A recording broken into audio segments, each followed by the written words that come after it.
Assalamualaikum warahmatullahi wabarakatuh. Perkenalkan, kami dari kelompok 4 yang beranggotakan Maulana Ibrahim, Muhammad Ihsan Zaini, Aida Lestari, Ana Nurbaiti, dan Putri Delasari. Di sini kami akan mempresentasikan hasil dari diskusi kami, yaitu dengan mata kuliah Filsafat Umum tentang filsafat modern atau masa Renaissance sampai dengan aliran-aliran filsafat dan bidang etika filsafat. Saya sebagai pemateri pertama izin memperkenalkan diri. Nama saya Aida Lestari, NPM 203103004. Di sini saya akan menjelaskan tentang masa Renaissance. Masa Renaissance ini ditandai dengan kebangkitan kembali pemikiran yang bebas dari dogma-dogma agama. Zaman Renaissance merupakan kelanjutan dari zaman abad pertengahan, meliputi kurun waktu sekitar abad ke-15 dan ke-16. Karena zaman ini merupakan zaman peralihan ketika budaya tengah mulai berubah menjadi suatu kebudayaan modern. Penemuan ilmu pengetahuan modern mulai dirintis pada zaman ini. Ilmu pengetahuan yang maju pesat pada masa ini ialah astronomi. Tokohnya yang terkenal antara lain seperti Copernicus, Kepler, dan Galileo Galilei. Secara etimologi, Renaissance itu berarti kelahiran kembali atau kebangkitan kembali. Sedangkan dari bahasa Prancis, re itu artinya kembali dan naissance itu kelahiran. Kemudian bisa didefinisikan bahwa di zaman ini merupakan kelahiran kembali, yang disebut juga sebagai zaman pencerahan. Begitu juga pencerahan kembali mengandung arti munculnya kesadaran baru manusia terhadap dirinya yang selama ini dikungkung oleh gereja. Manusia menyadari bahwa dialah yang menjadi pusat dunianya, bukan lagi sebagai objek dunianya. Sedangkan istilah ini menunjukkan suatu gerakan yang meliputi suatu zaman di mana orang merasa dilahirkan kembali dalam keadaban. Kemudian, zaman Renaissance ini rupanya dianggap juga sebagai suatu babak penting dalam sejarah peradaban. Menurut Jules Michelet, sejarawan Prancis terkenal, ia mengatakan bahwa Renaissance ialah periode penemuan manusia dan dunia. Dialah yang mula-mula menyatakan bahwa Renaissance lebih dari sekedar kebangkitan peradaban, yang merupakan permulaan kebangkitan dunia modern. Renaissance juga telah menyebabkan manusia mengenali kembali dirinya, menemukan dunianya. Akibat dari sinilah muncullah penelitian empiris yang lebih giat. Berkembangnya penelitian empiris merupakan salah satu ciri Renaissance. Kemudian, humanisme dan individualisme juga merupakan ciri dari Renaissance. Humanisme itu sendiri ialah pandangan bahwa manusia mampu mengatur dunia dan dirinya. Ini suatu pandangan yang tidak menyenangkan orang-orang yang beragama pada masa itu. Semuanya hidup pada zaman Renaissance, baik bagian tengah maupun bagian akhirnya. Zaman ini juga sering disebut sebagai zaman humanisme. Kemudian, zaman ini juga merupakan penyempurnaan kesenian, keahlian, dan ilmu yang diwujudkan dalam diri jenius serba bisa. Seni musik juga mengalami perkembangan pada zaman ini. Adanya penemuan para ahli perbintangan seperti Copernicus dan Galileo menjadi dasar bagi munculnya astronomi modern yang merupakan titik balik dalam pemikiran ilmu dan filsafat. Kemudian tidaklah mudah untuk membuat garis batas yang tegas antara zaman Renaissance dan zaman modern. Sementara orang menganggap bahwa zaman modern hanyalah perluasan dari Renaissance. Akan tetapi pemikiran ilmiah membawa manusia lebih maju ke depan dengan kecepatan yang besar. Berkat kemampuan-kemampuan yang dihasilkan oleh masa-masa sebelumnya, manusia mampu maju dengan langkah yang raksasa dari teknologi uap menuju ke teknologi listrik, kemudian atom, elektron, radio, televisi, dan juga roket. Mungkin sekian materi yang bisa saya sampaikan. Kemudian akan dilanjutkan oleh rekan saya. Assalamualaikum warahmatullahi wabarakatuh. Di sini saya ingin melanjutkan materi yang sudah dijelaskan oleh rekan saya tadi. Sekarang kita membahas tentang latar belakang meluasnya masa Renaissance. Yang pertama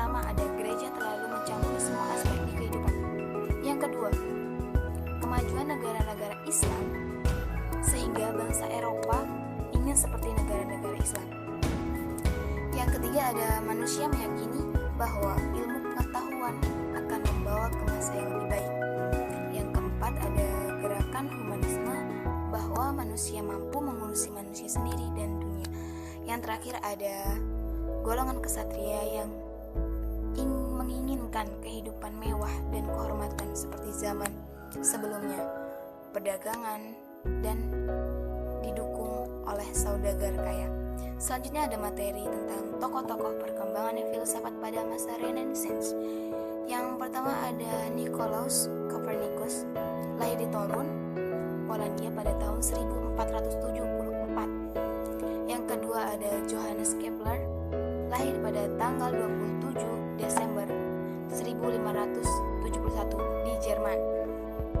Selanjutnya ada Galileo Galilei, lahir di Pisa, Italia pada tahun 1564 dan meninggal di Arceti. Selanjutnya ada Francis Bacon, lahir di London, Inggris pada tahun 1561. Beliau merupakan seorang filosof dan politikan Inggris. Dan yang terakhir ada Roger Bacon, lahir di Exeter, Somersetshire, Inggris pada tahun 1214. Beliau juga adalah seorang biarawan Fransiskan yang terkenal pada zamannya.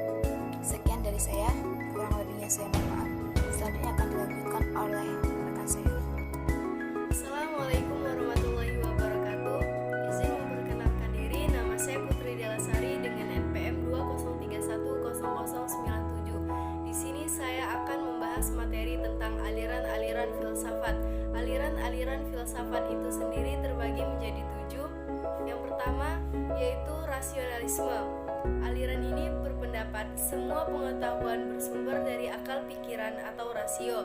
Tokohnya antara lain Descartes 1596 sampai 1650. Yang membedakan adanya 3 ide, yaitu innate ideas atau ide bawaan sejak manusia lahir atau juga dikenal dengan adventitious ideas, yaitu ide yang berasal dari luar manusia, dan factitious ideas atau ide yang dihasilkan oleh pikiran itu sendiri. Rasionalisme atau gerakan rasional adalah salah satu doktrin dalam ilmu filsafat yang menyebutkan bahwa suatu kebenaran haruslah dibuktikan dengan kebenaran rasio, kebenaran logika dan analis. 2. Empirisme. Aliran ini berpendirian bahwa semua pengetahuan manusia diperoleh melalui pengalaman indera. Tokohnya antara lain John Locke 1632 sampai 1704 berpendapat bahwa pengalaman dapat dibedakan menjadi 2 macam. Yang pertama, pengalaman luar dan pengalaman dalam. 3. Realisme. Realisme termasuk ke dalam aliran filsafat yang membahas tentang hakikat pengetahuan.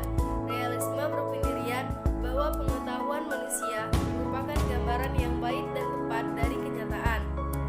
Aliran realisme berpendapat bahwa kenyataan tidak terbatas pada pengalaman inderawi atau gagasan yang terbangun dari dalam. Realisme merupakan suatu bentuk penolakan terhadap aliran idealisme dan empirisme yang memiliki gagasan-gagasan yang ekstrim di dalamnya. Yang keempat ada idealisme. Aliran ini dipelopori oleh Immanuel Kant berpendapat bahwa pengetahuan manusia itu berawal dari luar maupun dari dalam jiwa manusia itu sendiri. Tokoh aliran ini adalah Immanuel Kant 1724 sampai 1804. Kant mensintesiskan antara rasionalisme dan empirisme. Yang kelima yaitu positivisme. Aliran ini mulanya pertama kali digunakan oleh Saint-Simon 1825. Aliran ini berakar dari empirisme.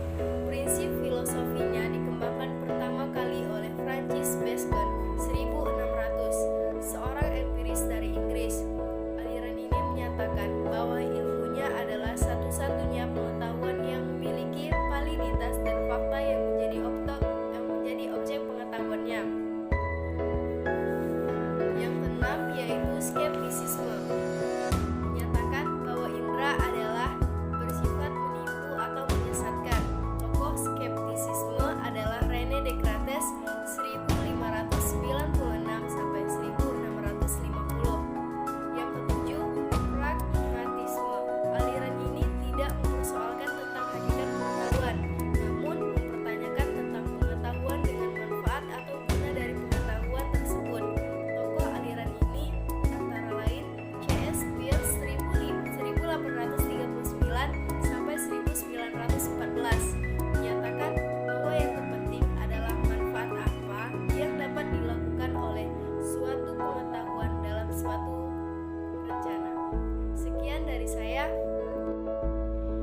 Ada beberapa teori tentang etika. Pertama, misalnya teori nilai dari Islam. Dalam Islam, nilai etika direntang menjadi 5 kategori, yaitu baik sekali, baik, netral, buruk, dan buruk sekali. Wajib, sunnah, mubah, makruh, dan haram. Nilai dalam Islam ditentukan oleh Tuhan. Tujuan dari etika adalah agar manusia mengetahui dan mampu mempertanggungjawabkan apa yang ia lakukan. Di dalam etika, nilai kebaikan dari tingkah laku manusia menjadi sentral persoalan. Maksudnya adalah tingkah laku yang penuh dengan tanggung jawab, baik tanggung jawab terhadap diri sendiri, masyarakat, alam, maupun terhadap Tuhan sebagai Sang Pencipta. Ada 4 teori etika sebagai sistem filsafat moral, yaitu hedonisme, eudemonisme, utilitarisme, dan pragmatisme. Teori hedonisme mengajarkan bahwa sesuatu dianggap baik bila mengandung hedon, kenikmatan, dan kepuasan bagi manusia. Teori ini telah ada sejak zaman Yunani kuno.